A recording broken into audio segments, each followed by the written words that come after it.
Good morning, students.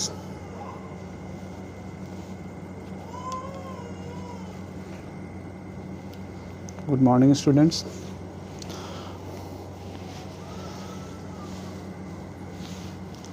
हमें आशा है कि आप इस कोरोना संक्रमण काल में सुरक्षित होंगे तथा सुरक्षा नियमों का पालन करते हुए समयानुसार अपने अध्ययन को भी सुचारू रूप से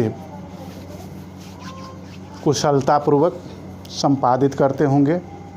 आइए आज हम आपकी कक्षा के काव्यखंड से कबीर के पद का अध्ययन करेंगे।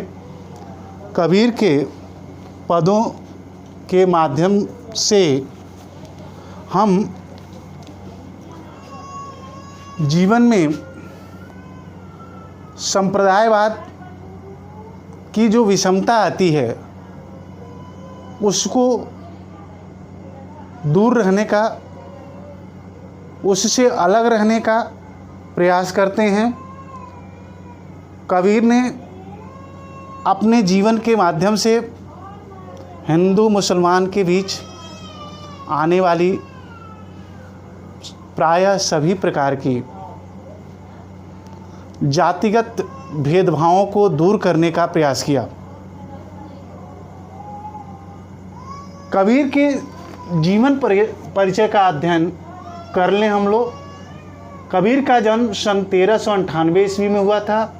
जन्म स्थान वाराणसी के पास धरतारा नामक स्थान में हुआ था। मृत्यु सन 1518 ईस्वी में बस्ती के पास मगहर में हुई। रचनाएं साखी, सबद, रमैनी, बीजर इनका संकलन ग्रंथ है। आइए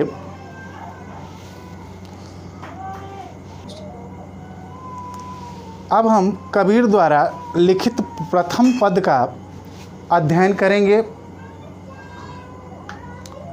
कबीर का प्रथम पद इस प्रकार है। हम तो एक एक कर जाना, दुई कहे तिन्ही में दोजक, जिन नाहिन पहचाना।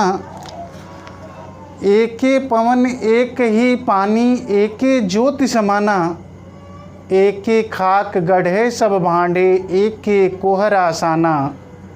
जैसे बाढ़ काष्ठ की काटे, अग्नि न काटे कोई। सब घटी अंतर तू ही व्यापक, धरे स्वरूपे सोई। माया देख के जगत लुभाना, काहिर नर गरवाना।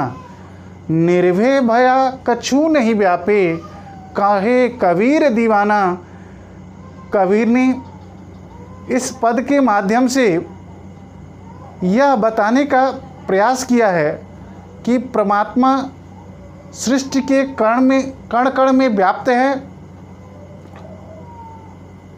वह सृष्टि काल से ही हम में, तुम में, खड़क हम में, घट घट व्यापी राम, अर्थात हमसे कहीं अलग नहीं है। कबीर कहते हैं कि हम तो एक एक कर जाना। कबीरदास जी कहते हैं हमने तो उस परमात्मा को एक एक करके जान लिया है। दुई कहे तिन्ही के दोजक, जिन नाहिन पहचाना। अर्थात यह परमात्मा कण कण में व्याप्त है। वह सृष्टि को नरक कहते हैं। जिन्होंने सृष्टि के परम तत्व को पहचाना नहीं है।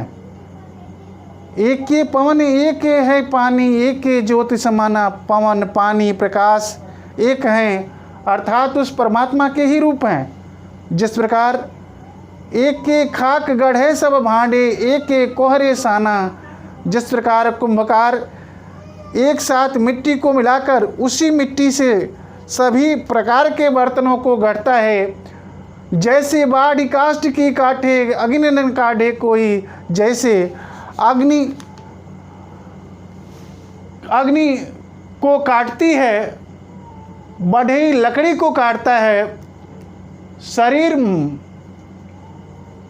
मरती है, आत्मा कभी मरती नहीं है। ठीक उसी प्रकार कवि कहता है कि सब घट अंतर तू ही व्यापक, धरे स्वरूपे तू ही। इस प्रकार संपूर्ण संसार में, घट घट में, कण कण में, हे ईश्वर तुम्हारा ही तुम्हारा ही स्थान है। तुम ही व्याप्त हो, विभिन्न स्वरूपों में तुम वास करते हो और तथा सभी प्राणियों का कल्याण करते हो। माया देख के जगत लुभाना, काहे रे नर गर्भाना। कबीर कहते हैं कि माया को देखकर तुम गर्व करते हो। यह संसार, संपूर्ण संसार माया से परिपूर्ण है, यह नश्वर है और इस नश्वर संसार में जो भौतिक वस्तुएं हैं उसे देखकर तुम गर्व से फूले नहीं समाते हो। यह तुम्हारी भूल है। निर्भय भया कछु नहीं व्यापे, कहे कबीर दीवाना।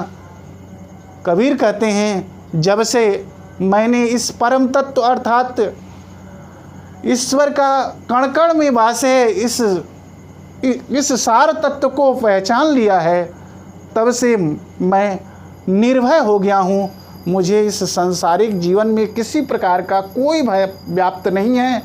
मैं उस परम तत्व को प्राप्त करने के लिए निरंतर ही प्रयासरत हूँ। मैं उस परम तत्व ईश्वर का दीवाना हूँ, जिससे जीवन में अलौकिक ज्ञान की प्राप्ति होती है। उस ज्ञान की प्राप्ति हो जाने के बाद यह जीवात्मा परमात्मा की ओर उन्मुख होती है। उसे सांसारिक मोह कभी व्याप्त नहीं होता, वह सांसारिक मोहों से दूर होता है और वह सदैव ही जीवन में सांसारिक सुखों की ओर लालायित नहीं रहता। वह हमेशा प्राणी मात्र को भी कभी भी कष्ट नहीं पहुंचाता। साथ ही वह प्रयास करता है कि वह प्राणी मात्र में भी परमात्मा का निवास देखता है, परमात्मा को व्याप्त देखता है। वह प्राणी मात्र से प्रेम करता है और अपने जीवन को सुखद रूप से व्यतीत करने का प्रयास करता है। कबीर ने इस पद के माध्यम से बताने का प्रयास किया है, वस्तुतः यह परमात्मा कण कण में व्याप्त है। धन्यवाद, आज के लिए इतना।